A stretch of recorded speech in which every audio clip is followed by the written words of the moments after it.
All right, in lesson 11, we're going to talk about drug purification. Here are your understandings as well as your applications. So, when drugs are made, the products often contain a mixture of chemicals. Before testing and administering them, the compound of interest must be purified. So, typically, there are two different methods that can be used. We can exploit the difference in solubility in different solvents, or we can exploit the differences in volatility. So let's start talking about solubility first. Molecules which are largely nonpolar, so they might have long carbon chains, aromatic rings, dissolve better in nonpolar solvents, and molecules with a higher proportion of polar or ionic groups, meaning hydroxyl, carboxyl, or amino groups, dissolve better in water. Right? Remember the phrase like dissolves like. Aqueous solubility is enhanced by the presence of ionic groups such as salts. So, what that means is we might have to modify the solubility of our drug so that it can be taken up in the body and be absorbed so that it can reach its target. So, solubility is in fact an important factor in determining the ability of drugs to reach their target in the body, which is why drugs like aspirin are sometimes modified to increase their aqueous solubility. We actually looked at that when we talked about a soluble form of aspirin by reacting it with sodium hydroxide. Another example is the drug fluoxetine, which is converted to its more soluble ionic salt by reacting it with hydrochloric acid. Okay, so you can see a picture of fluoxetine reacting with hydrochloric acid.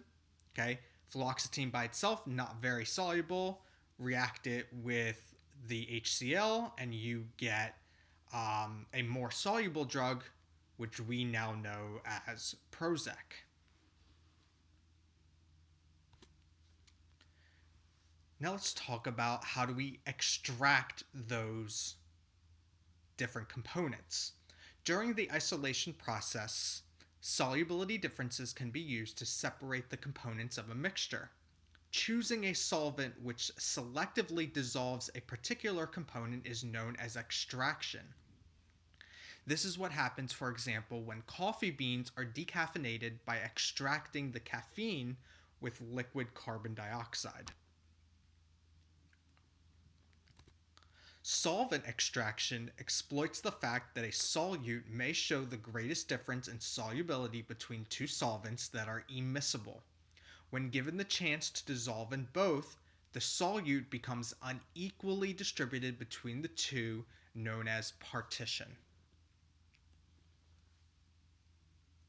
So if we compare the solubility of two of the components and we can dissolve them in two different solvents, we get this partition or two separate layers, which we can see here.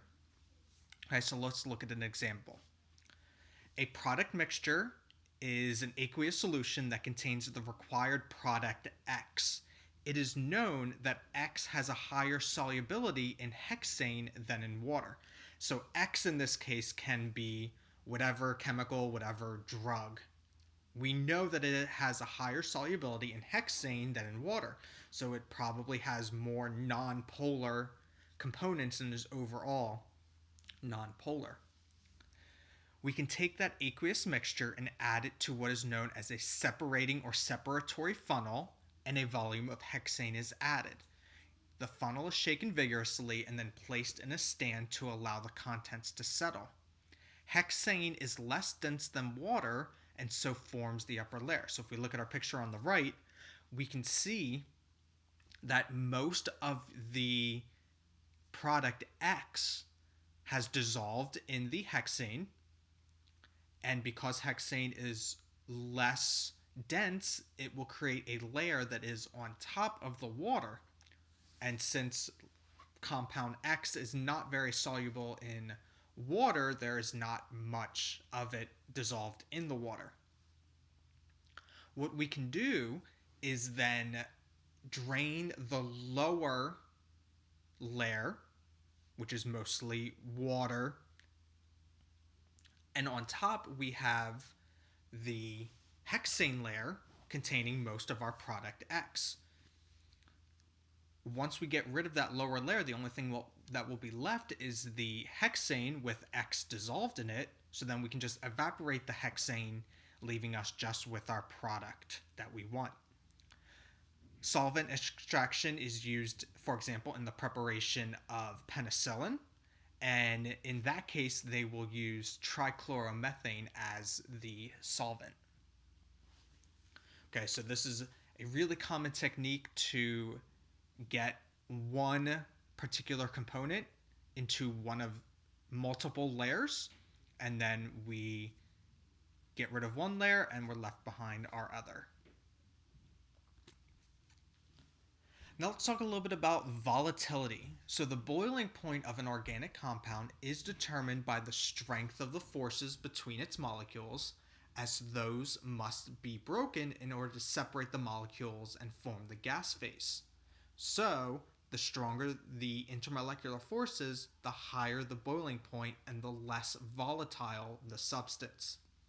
Okay, so volatility, how easily you can get the compound or component into its gas phase, is dependent upon the intermolecular forces. And as you can see, the higher the boiling point, the less volatile the substance.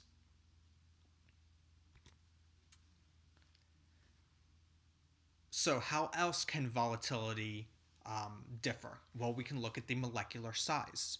Volatility lowers with increasing molecular size due to increases in the London dispersion forces.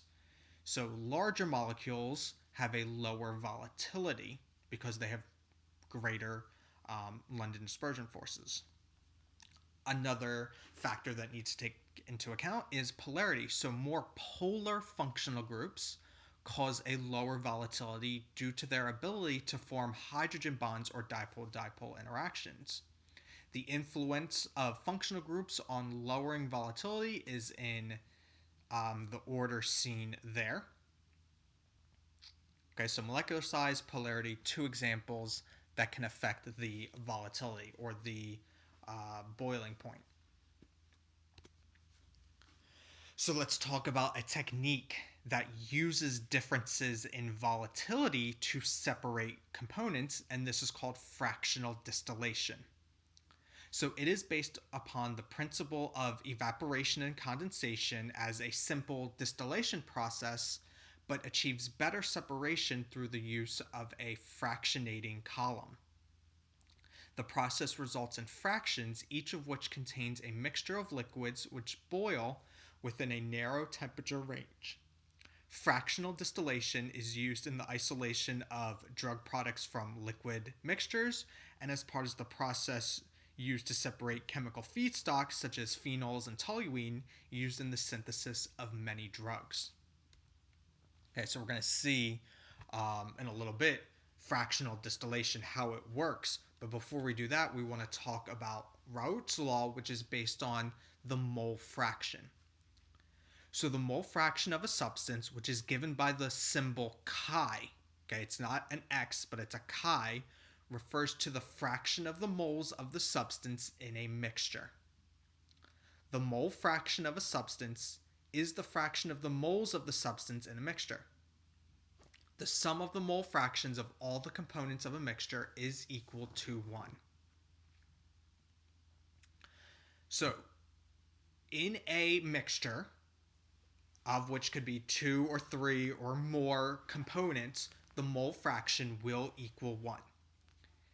And you can calculate the mole fraction for each separate component. So you can calculate, for example, the mole fraction of substance A and the mole fraction of substance B, where you take the moles of substance A and divide it by the total. And then you would do the mole fraction for B by calculating the moles of B divided by the total number of moles. Keep in mind that the sum must be equal to 1. So why don't we do a practice question with Raoult's law. What are the mole fraction of the components of a solution made by mixing 500 grams of ethanol with 500 grams of water? Now, on first glance, you might say it's a 50-50 mixture. But you have to remember mole fractions need to be in moles, whereas we're given grams of each component. So the first thing we need to do is convert each substance into moles to figure out our total number of moles, and then divide each individual component by the total number to get our mole fraction. So why don't you try to do this before you show the answer, but you can see it here. So as you can see, the number of grams of ethanol, 500 grams, is converted into moles by dividing by the molar mass of ethanol. So you get 10.87 moles of ethanol. Same thing we do for the water, convert the 500 grams to moles, and we get 27.78 moles. We add those two moles together to get 38.65 moles, and then we take the individual components divided by the total, and we get the mole fraction of ethanol as 0.28 and the mole fraction of water as 0.72.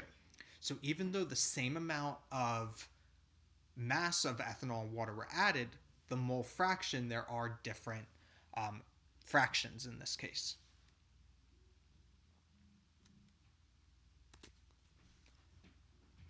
Another thing I want to talk about is vapor pressure. So vapor pressure is defined as the pressure exerted by a vapor in equilibrium with its liquid at a given temperature in a closed system. So if you remember, you have a liquid, it will boil or evaporate into your gas or your vapor, and then it will be converted back into its liquid form through condensation. So we can see the equilibrium arrow between liquid and a vapor. So in a closed system, okay, keep that in mind, in a closed system, the rate of evaporation equals the rate of condensation. And the vapor pressure is the pressure exerted on a liquid by its vapor under these conditions.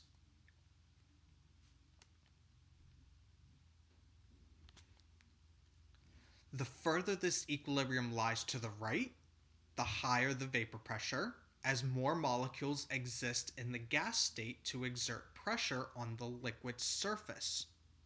Okay, so remember, equilibrium does not mean you are exactly halfway between the liquid and gas state. So if equilibrium in this case lies to the right, then you have a higher vapor pressure. Compounds that are more volatile, which means they have a lower boiling point and weaker intermolecular forces, will exert a higher vapor pressure than less volatile compounds at the same temperature.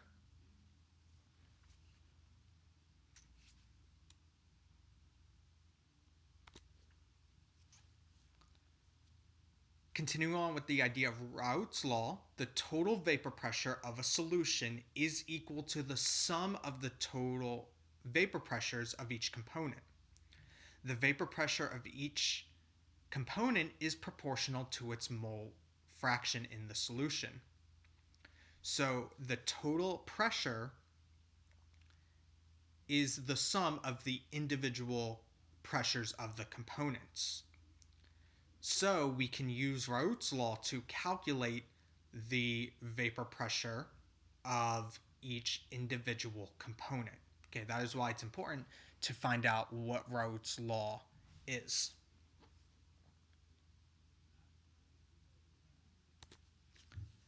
The relationship applies only to so-called ideal solutions, those which contain fully miscible liquids. In these cases, the liquid components behave in the same way when mixed in the solution as they do when pure. Chemically alike compounds in which the intermolecular forces are similar form ideal solutions.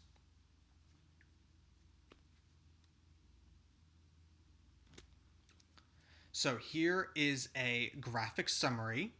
Okay, There is a lot going on, so I just want to kind of break down some of the um, components that we see here.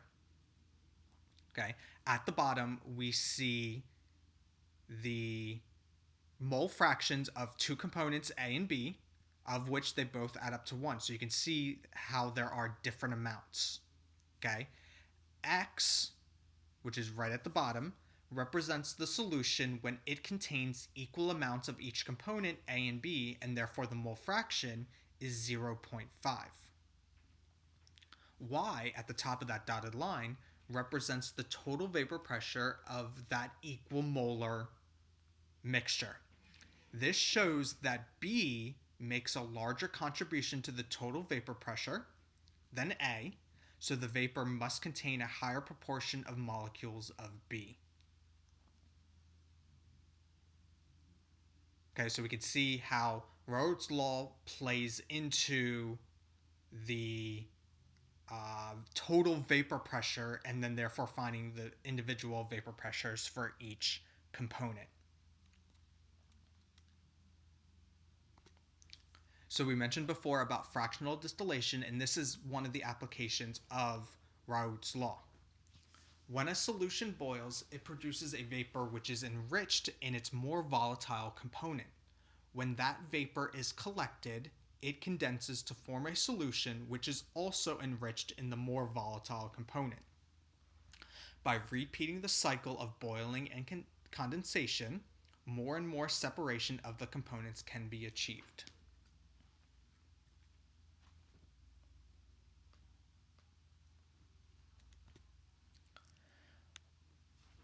One thing that can be created from a process of distillation, and more importantly fractional distillation, is a boiling point composition graph. So again, there are a couple points that I want to show you from this graph, but the big thing to note is the process creates a mixture that is ultimately having a component being more present than the other one. So for example, at point 1, the starting solution contains mole fraction 0.80 of A and 0.20 of B, and it boils at 115 degrees Celsius. Over time, at point 2, the vapor at 115 degrees Celsius has a different composition than the starting solution. At point 3, the vapor has condensed to form a solution with a composition of approximately mole fraction 0.40 of A and 0.60 of B. Over time, the solution in point 3 boils at 90 degrees Celsius, and it condenses to form a liquid which has a mole fraction of 0.10 of A and a mole fraction of 0.90 of B. So this process of different cycles of boiling and condensing gets us a mixture that is vastly different than what we started with. So this is how fractional distillation is used. So on the left-hand side, A, we see an example of fractional distillation in a very small lab. Okay, you could look at the mixture that is boiling at the bottom once heat is applied, and then the vapor rises and it partially condenses as it moves into cooler regions. Okay, the condensed liquid drains downwards and re-evaporates as it moves into hotter regions. The vapor escapes after many condensations and re-evaporations. Okay, so that is the picture on the left-hand side. There's an example of a fractional distillation column. On the right-hand side, you see an example of one that is typically used in different industrial processes. So both columns have a large internal surface area to maximize the surface for condensation. At each boil condense cycle, the liquid falls down to the higher temperature and the vapor rises to the lower temperature. Okay, so through this process, we can ultimately get the vapor of the component that we want. So, why don't we look at just two examples to see what you all understand from this lesson. 26 asks, which one of the following pairs of liquids might be used in carrying out solvent extractions? Explain your choice. Okay, so we have a couple of components and we want to try to extract them. Which pair of liquids might be used? Okay, well, we know that we want mixtures that are different solubilities, okay, polar, non-polar. So based on that, we see some examples of some of our components that are non-polar and others are polar, but the only one that has a polar and a non-polar component mixed together is letter B. Okay, methylbenzene and water are immiscible, as methylbenzene is nonpolar and water is polar. Okay, the other solvents, meaning A, C, and D, those are all miscible, which means they will mix and dissolve in each other. Number 27 asks for letter A, state what is meant by an ideal solution. Okay, so an ideal solution contains fully miscible components. Each component exerts the same vapor pressure in the mixture according to its relative concentration as it does when pure. The intermolecular forces between the particles of the different components are the same as those between the particles in the pure substance. Okay, so an ideal solution, the components, same intermolecular forces, same vapor pressure, okay, as they would be if they were the pure substance. And finally, 27, letter B, explain what happened to the boiling point of a mixture present at increasing height in the fractionating column. Well, in this case, the boiling point of a mixture decreases with increasing height in a fractionating column as the mixture becomes enriched in the more volatile component.